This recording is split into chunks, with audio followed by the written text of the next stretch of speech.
Good afternoon, everyone. Today I'm going to do something a little bit different. Rather than shooting a bunch of stuff, I was on the island recently and picked myself up a Lee-Enfield #1 Mark III. I got it for about 250 bucks, which is a pretty sweet deal. These days, with what's going on in Canada regarding firearms, people are starting to kind of hold them a little closer. It's the Sportster version. I'll show it to you in a second. Looks a little rough, but it's got some really interesting markings on it, and I was going to go over that a little bit, and then I'm going to take it apart. I'm going to clean it up. So the Enfield, that's a 1908. They were produced from like 1907 through to 1915, and then they changed them around a little bit. It's called the small magazine lee-enfield, SMLE, short magazine. It's the SMLE. Anyway, it's a bolt action in 303 British.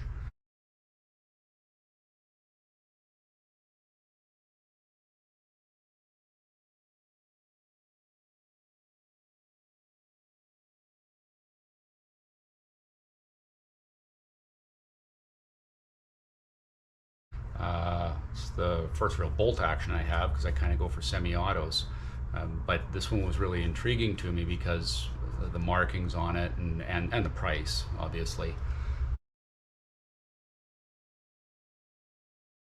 But speaking of smelly, before we get started, probably need to get a cigar going.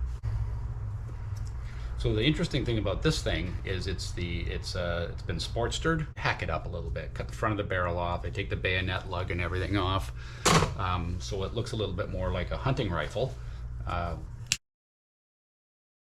but it still retains all the historic markings. The thing that really caught me with this one, being 1908, is that it's already 114 years old.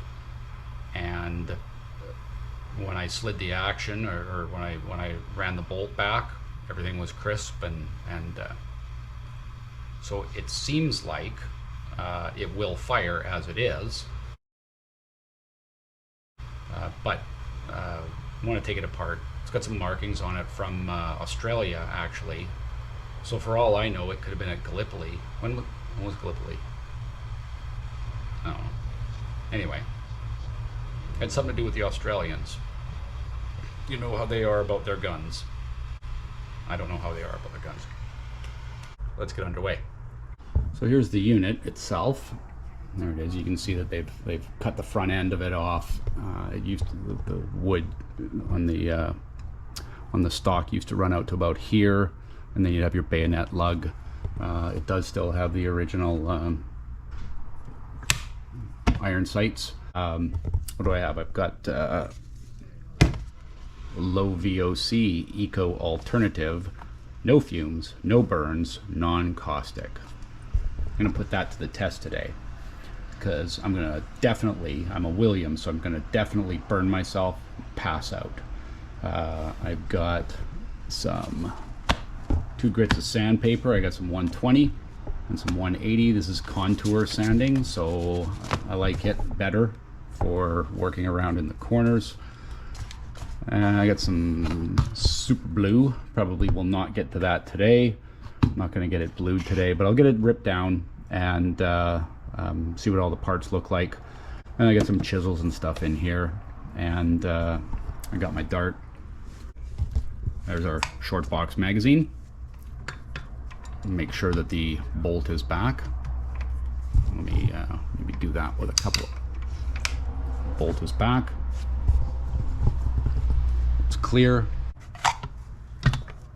Magazine ejects right under there. Took me a little while to find it. There's your short box magazine.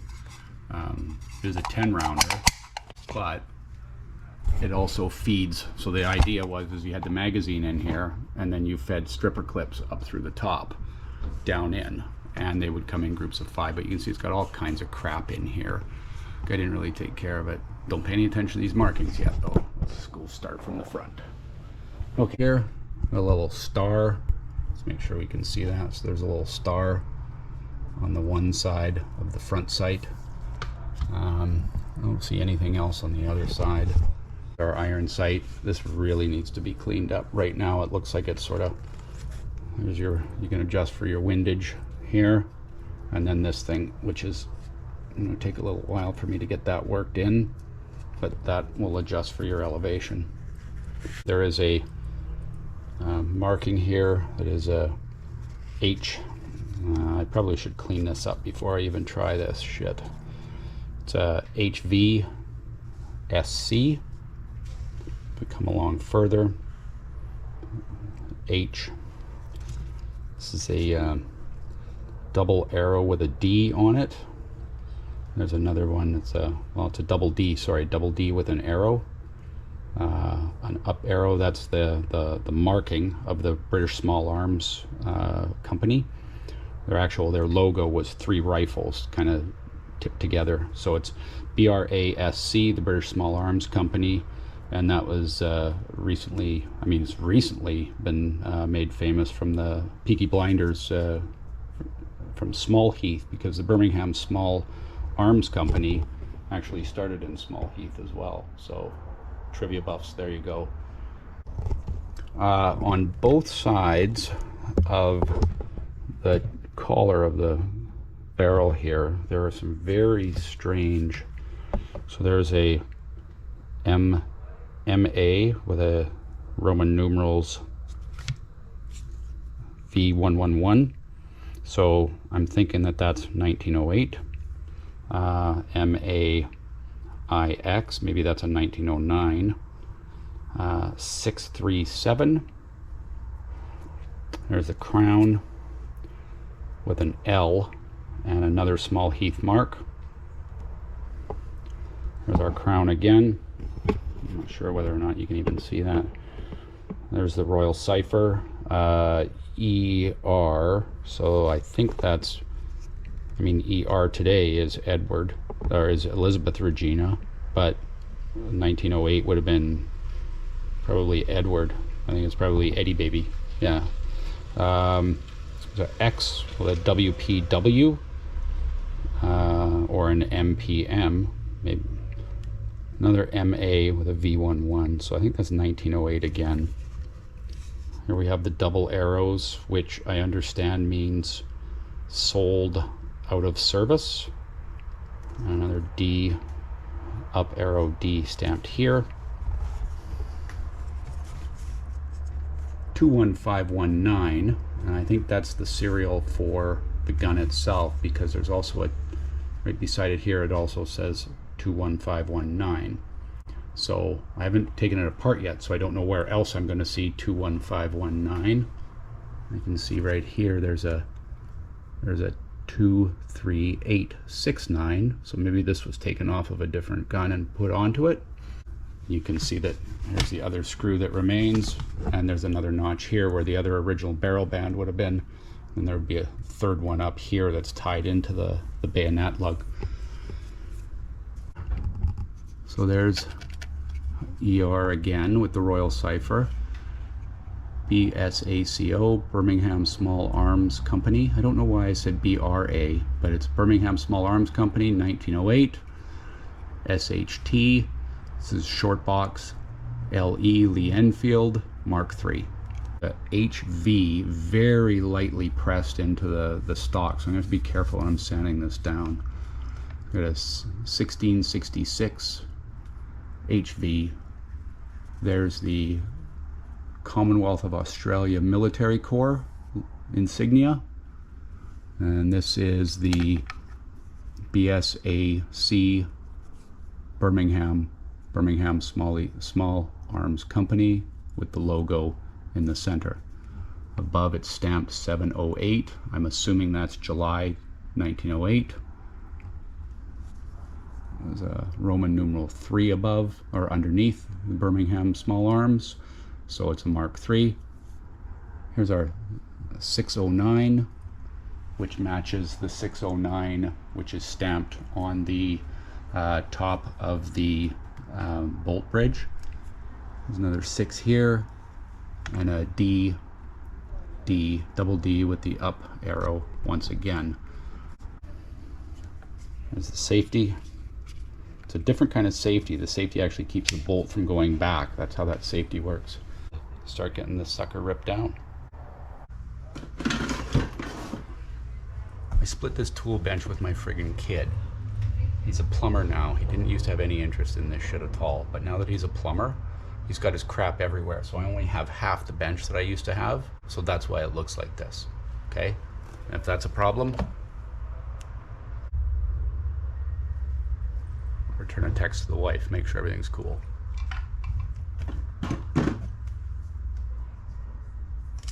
Take a hit of the G. Oh, ready to go. Okay, first things first, let's get the bolt out. So when the bolt comes forward and down, that actually charges the handle right here. I don't even know if you can see that. Can you see that? Yeah. So I'm gonna hold this, pull the trigger and slowly bring it in. Okay. Bolt comes back.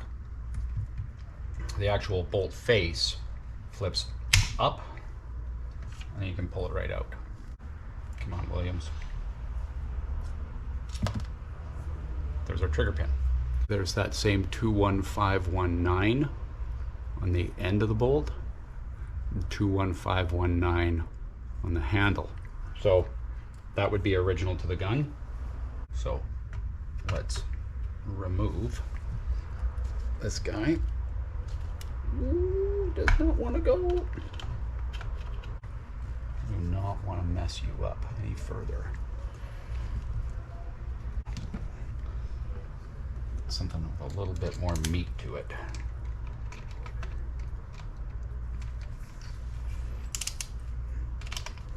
Okay, that's not working.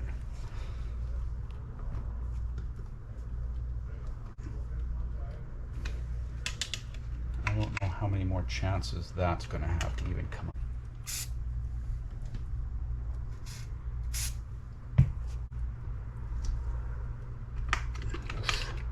Come on, baby. Shit.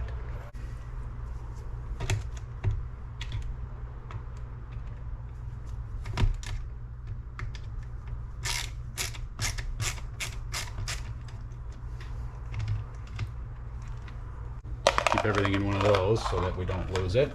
Okay, so that's front out. Little teeny guy on the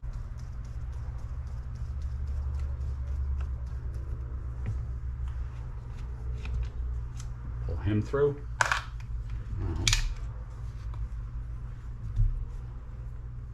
Pretty simple stuff there. And we'll just shimmy and lift at the same time. Now off she comes, and you can see how gross that is in there. So now that this is off, we can see that we've got a bit of a mess in here. This is going to take a little while to clean up. But I'm going to throw the easy stripper on it and wrap it in saran wrap. It's a gel. I will throw on gloves because, well, why not? And we'll get the buttstock done at the same time. And then I got a couple more pieces to try and take off of here. This is missing an awful lot of pieces, I've noticed now. A generous spray down of CLP.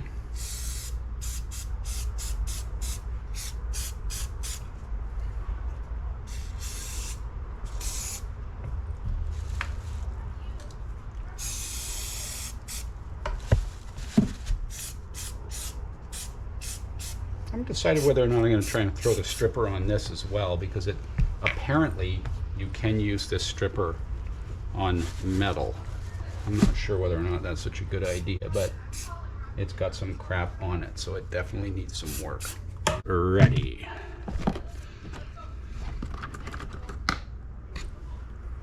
File.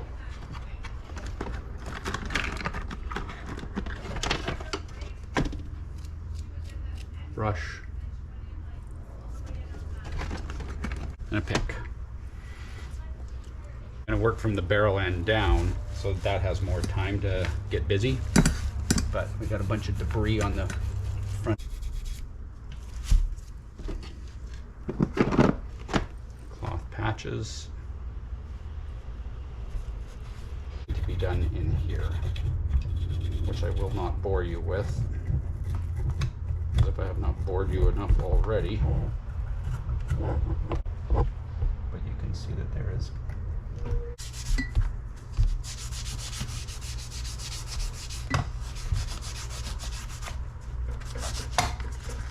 ready. I'm going to start to see numbers that I couldn't even see before.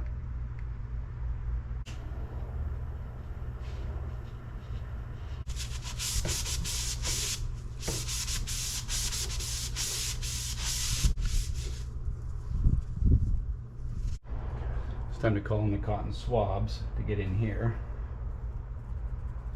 Codes on this thing.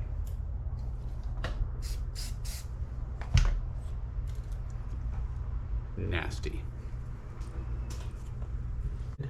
Pretty good, pretty good. Lots of markings. So many markings on you.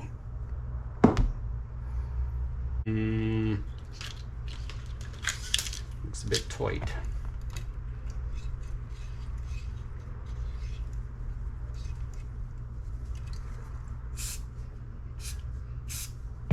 I do not think this one's going through.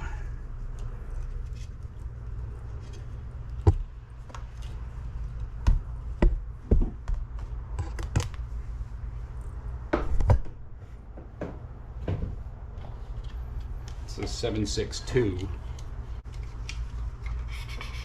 Yep.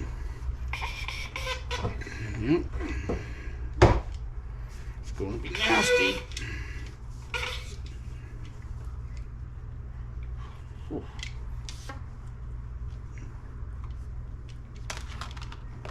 So when you're trying to clean off the rear sight, it's got this little thing here that you spin and it works its way up. It takes a lot of effort. You can slowly work at it, or here's something I just found out totally by accident. If you push this side, you can just slide it up and down.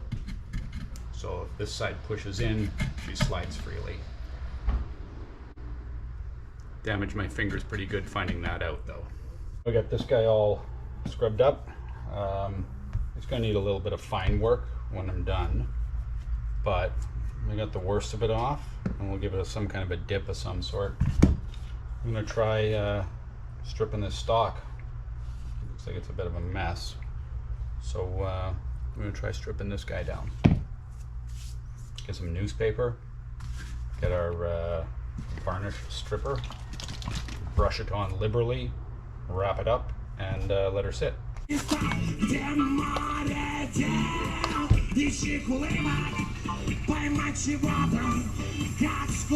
Oh, come on.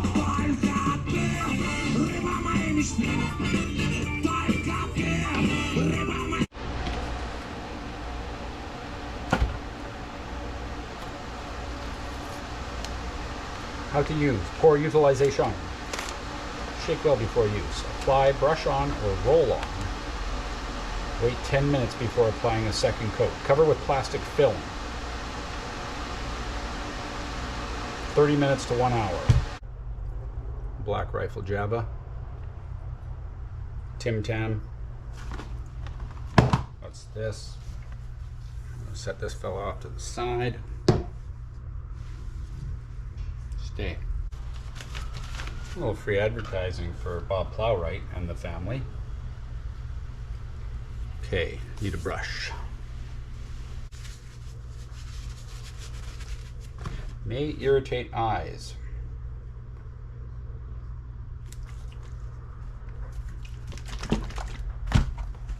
Apply liberally. Prepare for liberal application.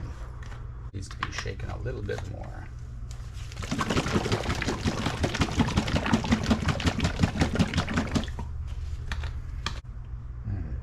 A little better, I suppose.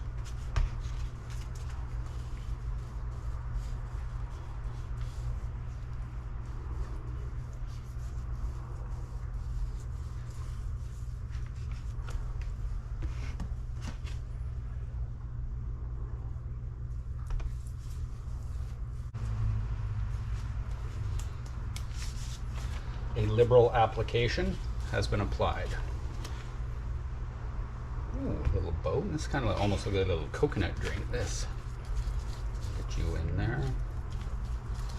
Oh, little text from the wife. Right in the middle. Right in the middle, of course. I'm gonna leave that for 10 minutes. Set the timer for 10 minutes, and then we will do a second application. Give her a good shake. Now, after this one goes on, I'm gonna wrap it up. Whoop.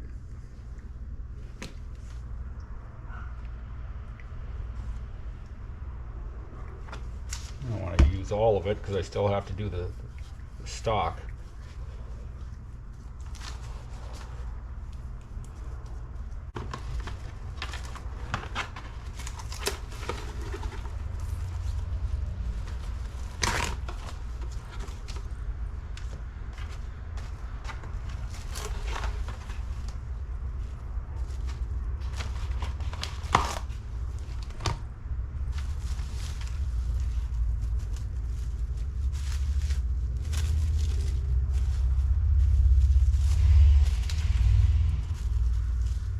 So we'll give that an hour. Oh, where am I even looking here? Great, nice job, Williams. So we'll give that an hour, and that'll give me time to get through the coffee.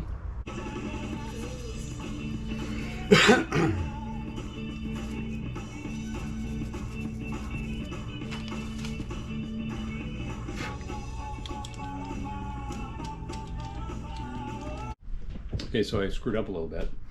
I completely forgot to turn the camera back on, and I pulled this fella out. I scraped him down. So the color difference now, because this used to be the same color as the stock. Okay, so I kind of screwed up a little bit.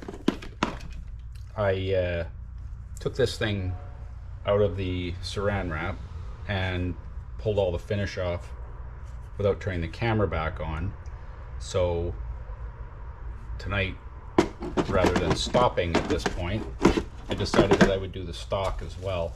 Stock I did the exact same way. So you put this stripper gel on, do a coat, leave it 5 minutes, do a second coat, wrap it in saran wrap for about 30 minutes. I think that we are, the last one we left about 20 minutes, and it came away pretty good. I mean, all the nicks that are left on this is I think the oil will bring this finish out really good. A nice little sanding. So I think this guy's about ready to come apart now, and we can start pulling the finish off of him as well. Use a old credit card because that scrapes really well and it can bend around corners, and a metal ruler. And then for the small little bits getting into the crevices and that, use this little file. So without further ado, I'm going to pull this guy off and see how the finish comes off. And because of all the stamps that are on here, I also got to be kind of careful that I don't scrape too deep and start taking the stamping off, because that's one of the cool parts about this gun, is all of that historic stamp work. There we go. Yucky.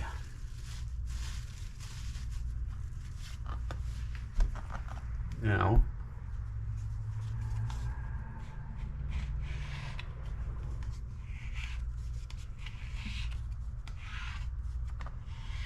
see all that finish come right off.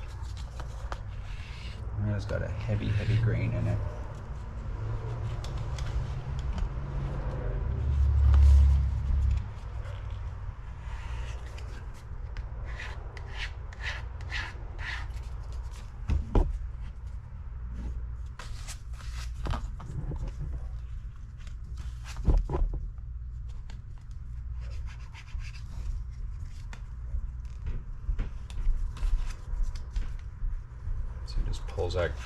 Pulls that finish right off. That's some really good stuff. How does it do that to wood finish and yet it's non-toxic? Safe. In need of 3 very strong light bulbs anyway. Am I? No, I'm good. Look at this thing take this finish off of here. Credit card? Yeah. See how you can see Commonwealth of Australia? And use a stripping. Yeah. What does that say? Use this guy here. Oh, that stings a little bit. Probably should wear gloves there. You want me to grab? I have plastic ones. No, I got gloves, but I took them off for this stage because I'm safety oriented. Here we are. See? Okay, and sandpaper time.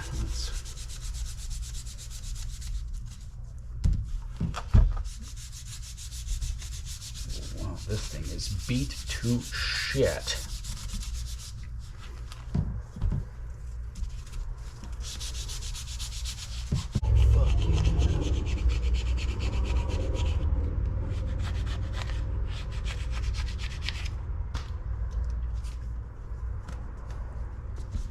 Okay, I'm gonna wipe this down and then go over it with something a little bit finer.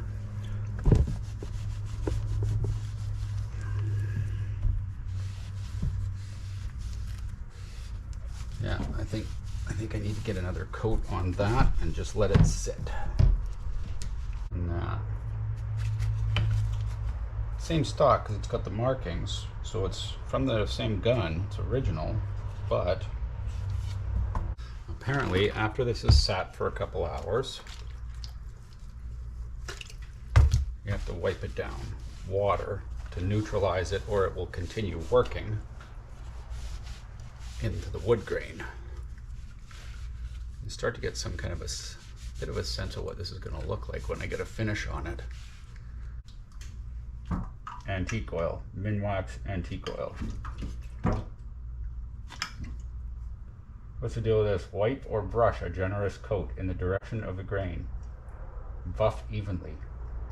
After we get this one, first coat on it, I'm going to sand that off with 220 grit. 220 grit. So I'm going to put this finish on, sand it off with the 220 grit, keep it wet, keep sanding it, and then we'll leave it overnight, and then tomorrow we'll recoat it and move to like a 400 grit. Let it soak right in. Should be nice when she's done. Just some McSweeney's.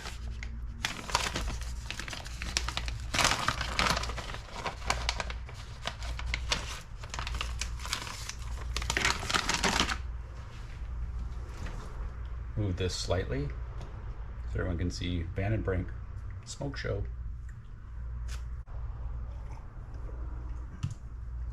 We don't need our CLP. Stolen from the kitchen.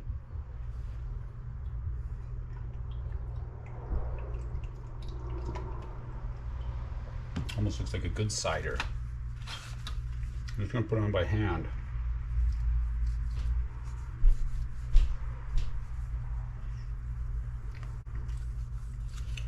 See how that grain starts to pop? All right, it's going to really be nice when it's done.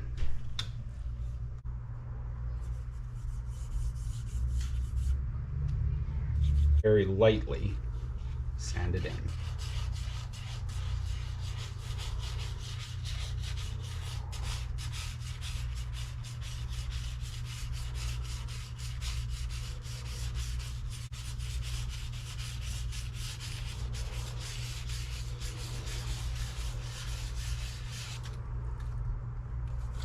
Keep adding.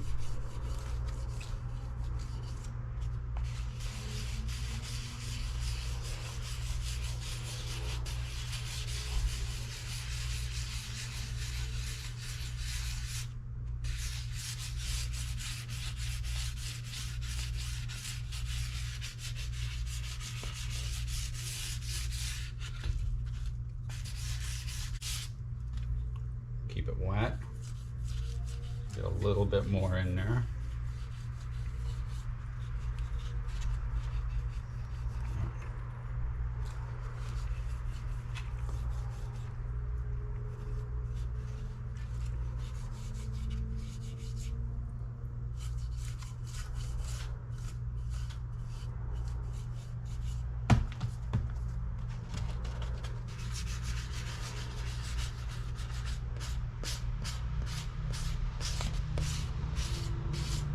Filling in all those little tiny pores and grooves really soak into the wood. I'll throw all of this crap in the garbage now, including that brush.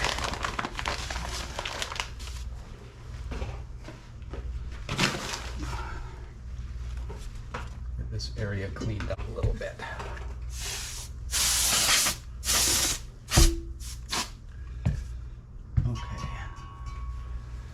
So we use 180 grain, 180 grit, 180 grain, and just really work this and get as even as I. Yo. Oh, I leave my water out here. Might just be laying around somewhere upstairs. But Is it maybe in the truck still?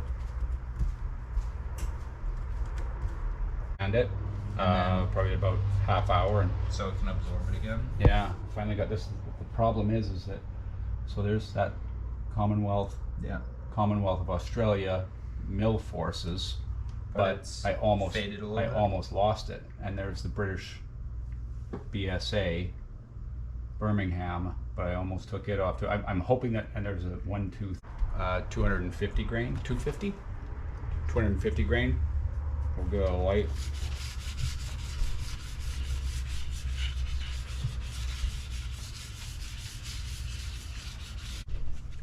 And we'll start again.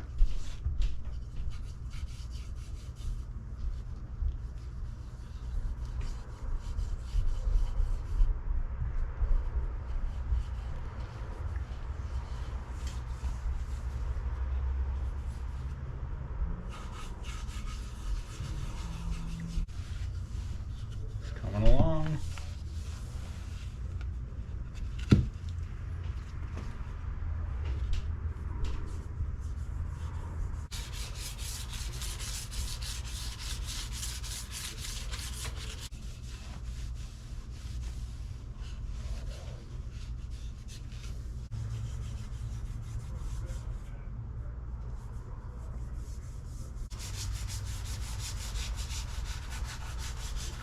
Oh, look at that, it's bringing it right back.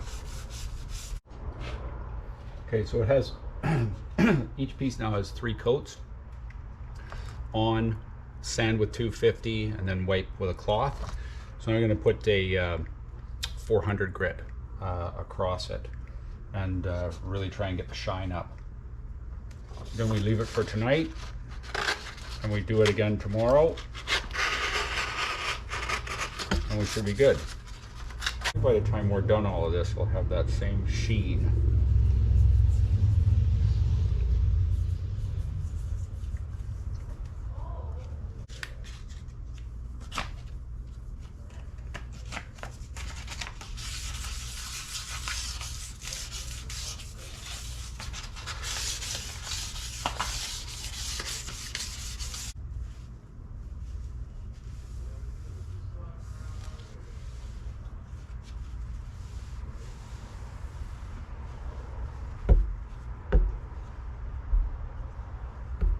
You see the difference after it's had the 400.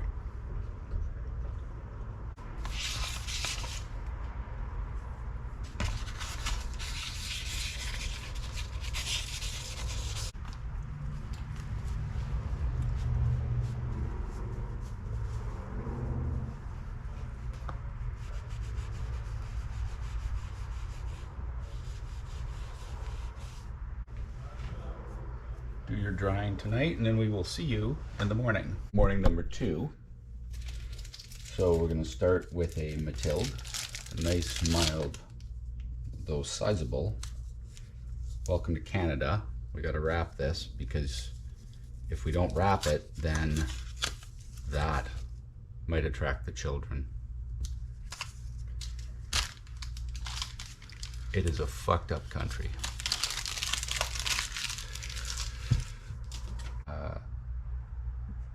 Give it a light sand the first time, and another couple layers, and I'll just wipe it clean. That's all I'm gonna do. I'm gonna do one layer of sandpaper with sandpaper this morning, and after that we'll just start wiping it clean.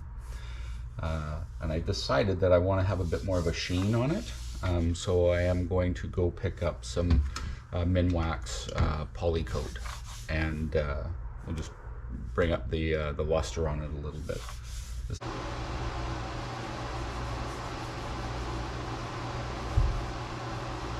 400 grit sandpaper, which can do a wet sand, right?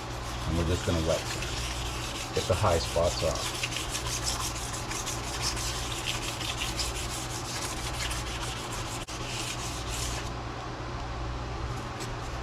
Give it a wipe.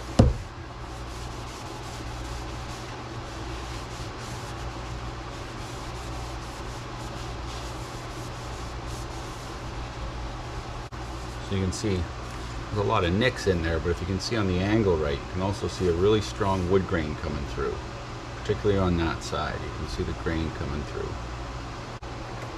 I do want it to pop a little bit more, because it'll probably only be shot about a dozen times to make sure mechanically it's running, and then it'll probably just sit on a rack down in our lounge.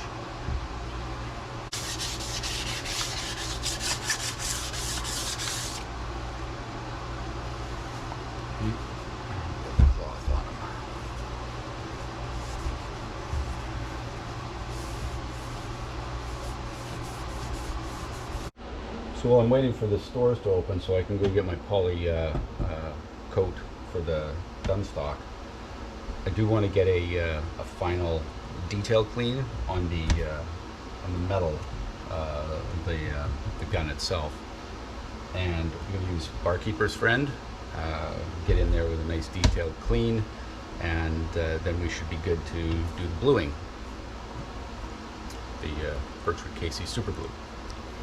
So I'm going to get in with the Barkeeper and make things really nice. Give it a good shot.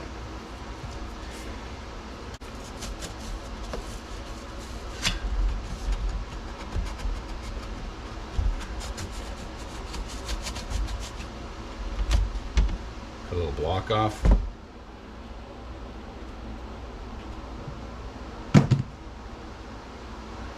Just a little dab.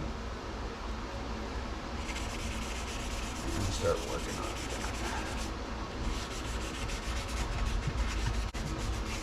On the packaging for Barkeeper, tend to just follow what they say, and it can't go wrong.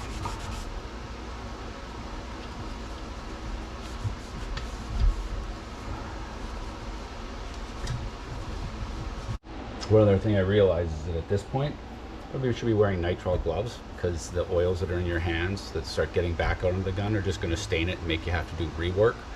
So I got to try and find some nitrile gloves around here as well. To go and lease a pair of nitrile gloves. Funny thing is I've had access to gloves like these my entire life and I never use them. So, but we're going to get into the bluing, and then we're going to get into the bluing.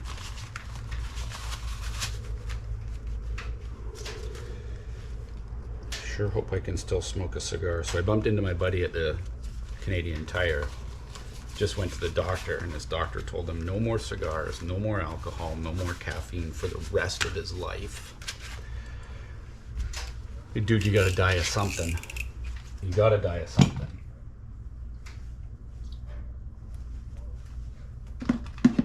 Okay. Clear this junk out of the way.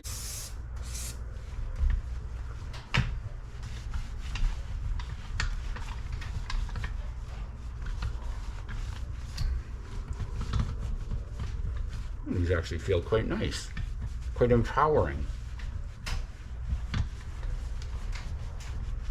Let's see, white with cold water. Oh, okay, Brighten the area to be reblued with steel wool. Clean and rinse. Steel wool. Steel wool. I'm using the very fine, not the super fine, the very fine steel wool. Okay.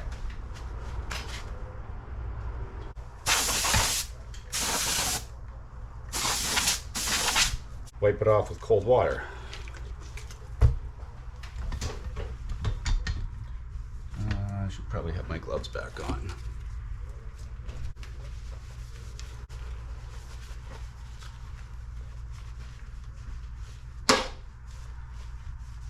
Okay,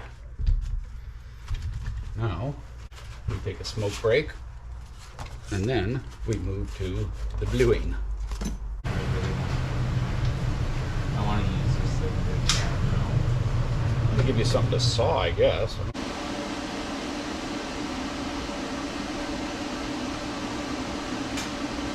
The stock and the furniture, I'm gonna use the Wipe On Poly. Also from Minwax. This one is the clear gloss. Carefully read the side. Okay. So there's our antique oil off to the side. Okay, so it's 3:30. We actually gave it 2 hours. And it's feeling ready for a sand. I'm just going to take a 400 grit sandpaper and just go over it. Light.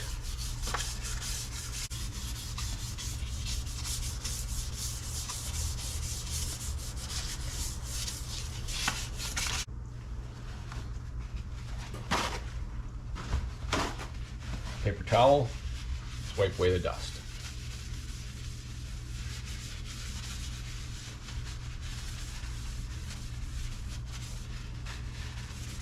All that dust off. Get the dust off in here.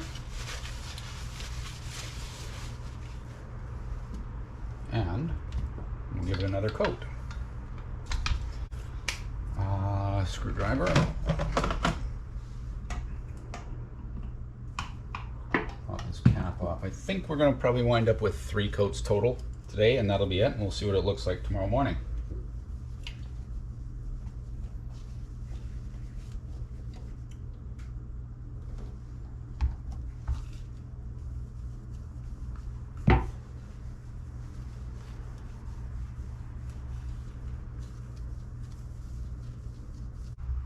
And we'll let that guy sit. Whoops. And that's it. It's now 10 to 4, so probably 6 o'clock. Come back out and give her another go. So we'll see at 6. So the final coat has gone on. And as you can see, we've got a very different looking piece of wood now. Now we just have to reassemble. So the last 3 coats, they were just wiped on and no sanding. So very happy with that result. You have to go there. There we go. Okay, there's our screws now.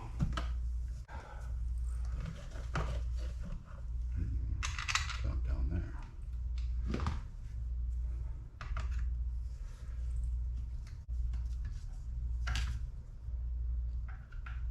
Probably use our end result now. Ignore all the crap in the back. Nice blued barrel. You can see that shine coming off of the foreguard. Oh, you can actually see all of the markings. Oh, I'll give you a wipe. And we can still see the faint Tasmania, Australian military forces, and the BSA company. All in all, very happy. Took the entire weekend, but It kept me from spending money doing other things. So, and as a result, an old gun gets a new life.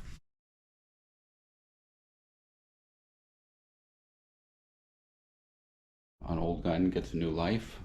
Just throw the bolt back in and we're ready to go.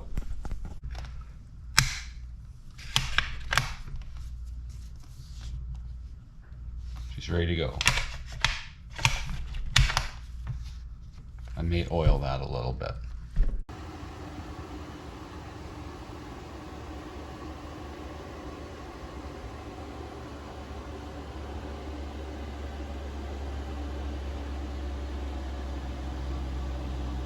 Really only one thing left to do now, and that is see if we can fire this. See if we can hit anything. Winchester 303 British, 180 grain. Will it fire, and can I hit shit? Apparently they shoot notoriously high, so I'm going to aim for the bottom of that target at 50, and we'll see how we do.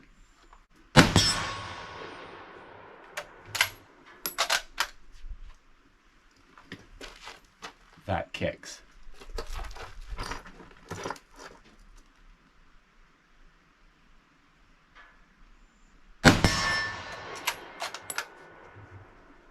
Now it is going a little high.